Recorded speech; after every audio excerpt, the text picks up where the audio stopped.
Казвам се Доротея Митева и съм на 14 години. Професионално се занимавам с латино танци и пиано. Също така съм тренирала фигурно парзалене и хип-хоп. С всички неща, които правя, най-много ме подкрепя моето семейство и най-близките ми приятели.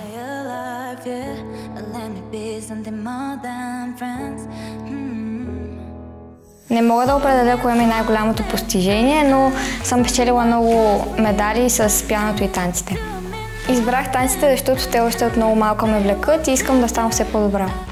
Мечтая да стана учителка по латино танци и да преподавам на децата.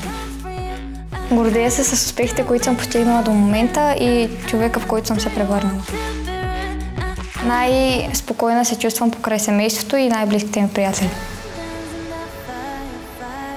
До сега не съм участвала в нещо подобно и ще ми бъде много интересно да видя на какво съм способна.